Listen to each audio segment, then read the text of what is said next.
is our keynote address, which is titled Digitalization Accelerating and Enabling Business Continuity in COVID-19.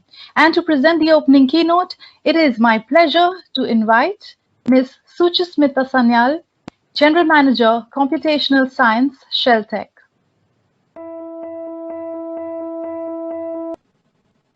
Thank you very much, Dipti, for the wonderful introduction, and thanks to Economic Times for this opportunity to present in the Global Digital League Virtual Summit. We are indeed living through unprecedented times. COVID-19 has disrupted our world in ways many of us are going to experience once in a lifetime. However, as Dipti mentioned, digital technologies have indeed played a critical enabling role towards ensuring continuity during these unprecedented times. And in my keynote, I'm indeed going to touch upon, give you some real examples from our world where we see digital technologies really helping us during this tough time. As we restart our economies as societies, as nations, as businesses, it is also extremely important for us to stay vigilant and prepare for the future. Focus on the right things for better society, better world. And we all know that energy and energy transition plays a very important role in that space. Digitalization and energy transition are two key mega trends that are shaping our future in the days to come. In fact, they are also interconnected. And so in my talk, I'm going to highlight a few examples of where we see digitalization intersecting with energy transition now and in the future. To start with, let me flash this cautionary note, and let me just assure you that this is not an eye test. This is essentially a standard disclaimer which we give, which basically mentions that do not buy or sell Shell shares based on the talk that you hear today from me. With this, we move to actually look at what we have done, how we have reprioritized during this unprecedented year. As mentioned, COVID-19 really changed the world this year. It is an immense humanitarian crisis, but also something that really affects economies and livelihoods of millions of people. During this time, we as Shell looked at 3 mantras for surviving and thriving in this crisis. Care for our people, continuity of our business operations, and cash preservation. And let me give you a few examples in each of these sectors.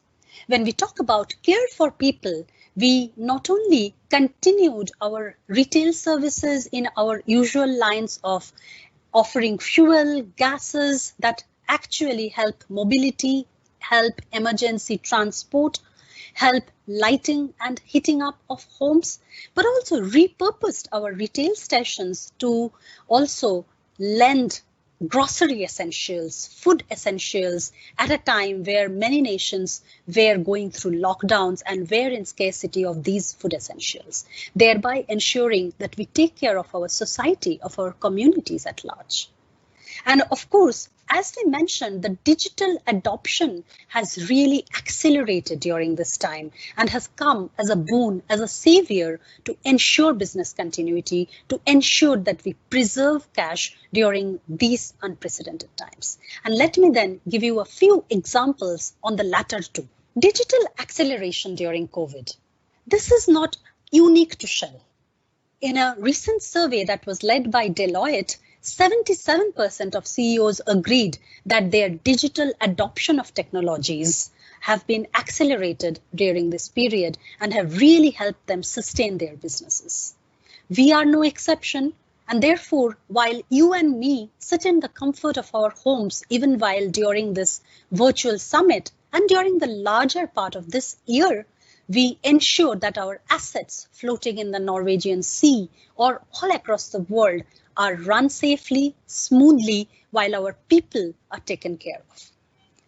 Two examples in this space that I would like to share with you. One is around the use of robots in this very critical space.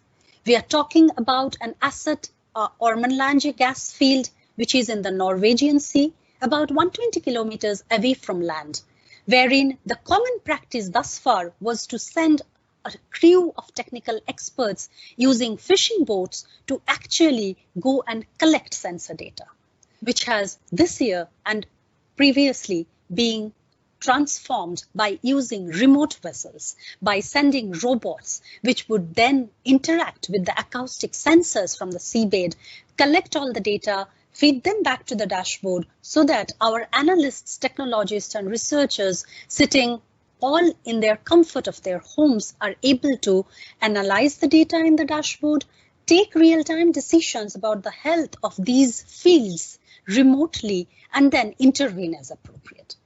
This has immensely helped us during our operations, and the care that it therefore helps us to protect our people from harm has really helped us win hearts and minds. And that's the success of a digital technology adoption when it gets adopted by hearts and minds. Another example in this space, which we see tremendous uptake during this year, and that is in the space of augmented reality. We actually use augmented reality remote assist systems to help us, our technicians, do a virtual tour of our plants and again intervene as appropriate from the comfort of their homes. This has really been applied multiple times during this year across multiple assets all across the world, not only for our own operations, but also for our customer sites. In Malaysia, for example, one of our power plant customers were facing some problems, some issues of outage with their plant. Our team sent some RealWear smart glasses to them, and they were able to literally walk through the plants through the customer's eyes till they diagnosed the problem, solved it real time, and restored operations. Therefore, these new digital technologies, which were kind of invested a couple of years ago, are now finding fruition and accelerated adoption at scale by our own assets as well as by our customers during this unprecedented year, ensuring us that we have continuity of our business operation, we continue generate cash for our businesses, and we continue caring for our people during this and beyond this pandemic. Now, how was all of this possible?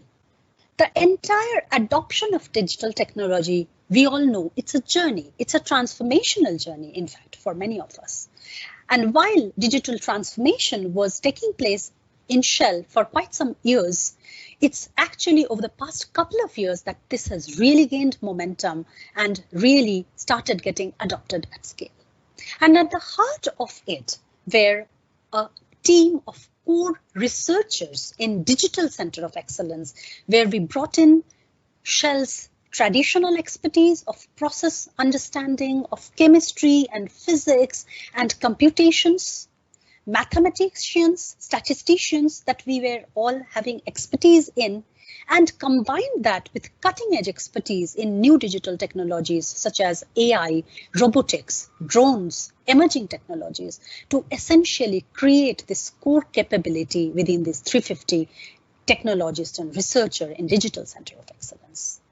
This was also complemented by large-scale adoption of digital technologies by a platform that we call as Shell.ai platform, which allows 4,000 Shell staff to be upskilled using digital technologies, having 800 citizen data scientists, and building and snowballing this community of digital technologies which spread the culture of digital transformation. The result is in front of your eyes in this slide. While we had, to begin with, a couple of years ago, only a few drones and robots, which were actually being deployed and used by our assets, we now have about 1,200 plus drone missions and robots that have conducted cleaning and inspection jobs in 100 plus numbers. While we used to have about hundreds of data rows in our data lake, we now have 1 trillion rows of sensor data in our data lake. And you heard that right, 1.3 trillion rows of sensor data in data lake. We used to have about a few machine learning models being deployed here and there. As of this year, we have already deployed at scale 48 AI-powered applications, and there are more in the pipeline. We are monitoring 2,300 pieces of equipment by machine learning as we speak even now. And of course, as I gave you examples of increased uptake of augmented reality, we see a 6x or a 600% increase in the use of virtual rooms powered by augmented reality. This is an immense transformation, guys, that we see, and we are still learning each day, every day, and we are still excited by the potential, enormous potential this offers to transform our future. Cite two specific example areas. One is how are we using these transformational capabilities for driving efficiency in our current businesses and assets? And the second, very close to my heart, is how are we doing that effectively, efficiently for our businesses while we go through the energy transition. Let me take the example of proactive technical monitoring, for example. Proactive technical monitoring integrates people, process, and technology, allowing us to find small and fix small mistakes or aberrations in our operations before they start snowballing, before they cascade into giant, huge problems. Proactive technical monitoring, by the smart interventions that it then allows our technologists and researchers to do, is already delivered $130 million per annum. And we are now enhancing that with artificial intelligence. We talked about the 1.3 trillion data points via sensors in our data lake. We are now applying artificial intelligence model to really analyze, navigate through those trillions of data points and deploy AI at scale. And for this, we cannot, of course, do any of these things alone. And partnerships form a very critical piece of our strategy while we build in-house capability, deep differentiated expertise, but we also need all of us to come together with meaningful partnerships while we deploy things at scale. And such an example is our partnership is with C3 AI, which helps us provide a platform for deploying AI at scale for predictive maintenance. And we really are seeing the benefits of it as we speak. Same thing about real-time production optimization.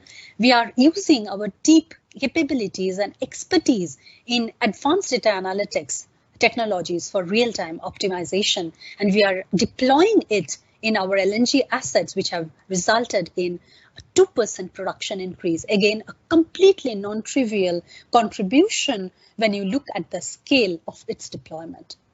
And needless to say that whenever we are talking about tweaking production, the quality of production, the volume of production, all of them have huge impact around the CO2 footprint that we generate, and thus maximizing our production, boosting efficiency, in turn actually leads us to a lower carbon footprint or lower carbon pathway, which is, of course, the pathway to energy transition. We talked about artificial intelligence and cutting-edge data technologies. Let me now seed another very, very differentiated element that we are keenly building on, and that is around augmented intelligence. Now, what do I mean by augmented intelligence? Augmented intelligence essentially combines the database models with physics and chemistry-based first principle models, and essentially integrates, augments the power of both, the power of the agility and speed of database models with the physics and chemistry, which are intrinsically transferable and explainable, which makes our models explainable, which is, as we all know, a current struggle with conventional only AI-based models. Thus, the models that we are now building using augmented intelligence by integrating physics and chemistry with data are helping us to make them explainable, to helping us to make them replicable across assets, and making these models transferable across multiple phenomena, because they are indeed grounded in the first principles in mechanistic understanding of the phenomena that goes behind. One such example of our delivery is in this tool that we have developed this year called the Virtual Corrosion Engineer. Again, it combines the data coming in from our plants and mechanistic understanding of corrosion mechanisms that can happen in the plants at those temperatures, pressures, and operating conditions, and create a very robust framework, a tool, a model that then tells our maintenance engineers in the plants not only that the corrosion will occur, but more importantly, when and where it will occur.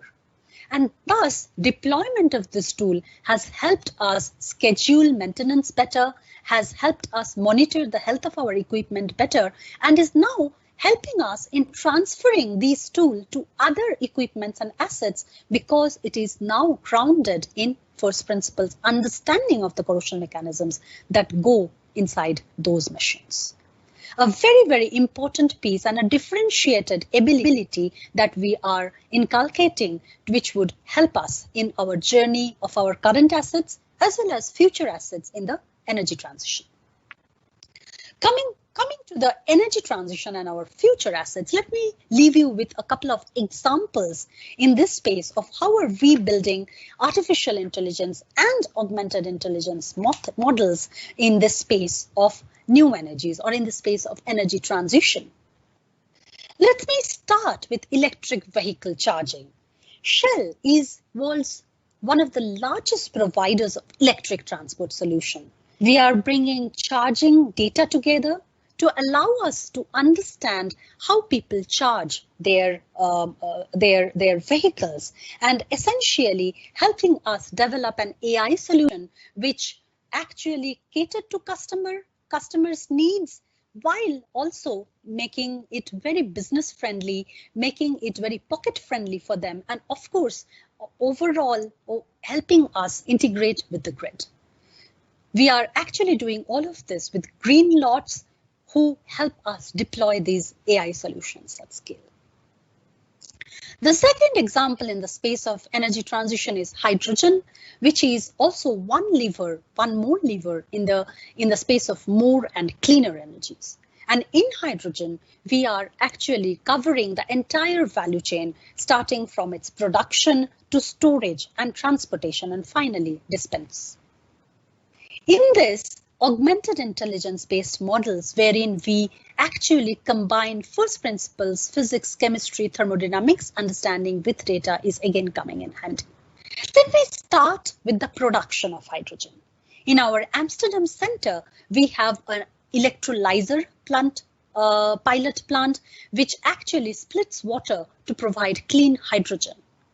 Our modelers, our computational scientists are actually modeling this entire process right from understanding molecular level of evolution of hydrogen, of the chemical process that goes behind it, of the surfaces, electrolyzer surfaces, which are textured at a certain level to boost the production of hydrogen, to the integrated systems modeling of the electrolyzer cells per se, to see how can we thus optimize the production further doing systems level modeling.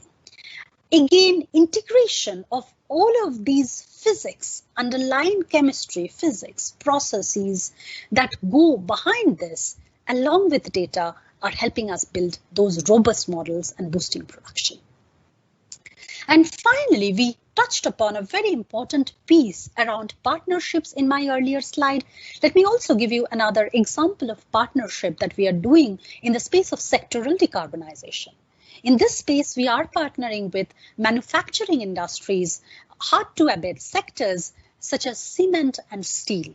We are partnering with them to really understand how can we help them in their decarbonization journey with the deep expertise that we bring in. We have been building over years around systems level modeling, around scenario analysis, around churning out options using high performance computing, integrating all of these deep knowledge that we bring to the table with the deep sectoral knowledge that our customers in this sector bring to the table. We are able to penetrate and make early differences in terms of the decarbonization journey. And we are in this together towards a path for a net zero future. Now, with this, what I would like to leave you with, and this is my last slide, is essentially how do we engage with our Indian ecosystem, our own country, which has immense talent, immense potential of thought leaders, think tanks in the space of digitalization and beyond. How are we leveraging our ecosystem to really create win-win situations? The first and foremost intersection for us there is actually complementing our in-house capability and working with academic think tanks. For example, we work with Indian Institute of Science at Bangalore and Jawaharlal Nehru Center for Advanced Scientific Research at Bangalore, just to name a few, to help us stay current in this cutting edge, fast moving, fast changing world of AI. Again, our intent is to see how can we move towards explainable AI, how can we move towards augmented intelligence models where we would be able to explain our models better, thus lending them towards transferability. So engaging with academic think tanks in India, in Bangalore and beyond has been a mainstay for us to stay current in this ever-evolving world of digitalization. The second piece of our engagement with the ecosystem has been via hackathons. We recently concluded a very interesting hackathon on wind farm layout optimization. And while this problem is not new, the problem is not yet solved. It is exceedingly complex. It again brings in domain knowledges from multiple disciplines, right from understanding the fluid flow in the wind farm to understanding the complex data that comes out of a wind farm for the optimization. We got tremendous response, very happy to see 10,000 plus responses coming in there and really engaging with the young, innovative, problem-solving mindset that we have plenty of in India towards really concluding the wind farm layout optimization hackathon. And we are going to have a few more in this space in the coming days. The other piece of our intersection of engaging with the think tanks of thought leaders is engaging with the entrepreneurs, engaging with the startup ecosystem, which is again a very, very flourishing field in India as we speak. And we have two mechanisms to engage with them. Specific examples. One is via our traditional Game Changer program, which has been there in Shell for more than 3 decades, which engages with early businesses or early startups and help them with seed funding, help them with guidance, and essentially look for solutions which are good for technology and good for society. In that same spirit, we actually launched 2 Game Changer challenges in India for this year. And the second one, which is launched right now, is around waste management and the potential of AI to essentially do societal good. The Game Changer call for solution is all around how can we deploy AI or apply AI for improving the quality of lives for our frontline waste management workers. We are not yet closed the challenge. We are still getting entries. We are very excited getting some very good footfall of thoughts, ideas in this space. The second intersection of interacting with the entrepreneurial streak ecosystem in India is the Shell E4 program.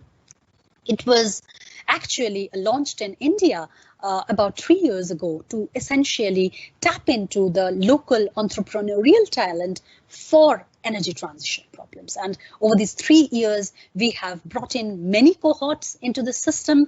We have coached, guided, and provided a sense of incubation for the startups in this, and many good ideas have rolled out from this. And finally, beyond these four intersections of academia, hackathon, game changer, and E4 program, we have this year launched the Shell.ai residency program for India. This is a program which had earlier been launched in our global sites in Netherlands and in the US, and we have launched this year in India, which is a 2-year program, immersive program for people to come in with AI expertise and then get exposure to work on different shell problems, different energy problems, real world industrial problems, so that it becomes a mutual learning exercise. The residents actually benefit from the exchange and exposure to real world industrial problems at scale. And of course, it helps us as Shell to stay current, stay closely connected with the evolving intelligentsia and younger generation. And certainly it makes all the more sense, therefore, to launch it in India. So with this, what I would like to leave you with the fact that we are excited with this opportunity. We are excited. We are going through a digital transformation, and we are excited to see that we are already landing so much of value for our current assets. We are excited about the possibility that this entire digital journey has opened us up for bringing in energy transition, for bringing in more and cleaner energies. And we are deeply humbled and grateful for the capabilities that we had built up and invested in digital transformation over the past years that has actually helped us survive and thrive business continuity by lending care to our people during this unusual year of COVID as well. So with this, I would like to leave you with the story of the possibilities of digital transformation as we are seeing, and let me know of any questions that you have. And with this, I hand over to you back, Dipti. Thank you very much.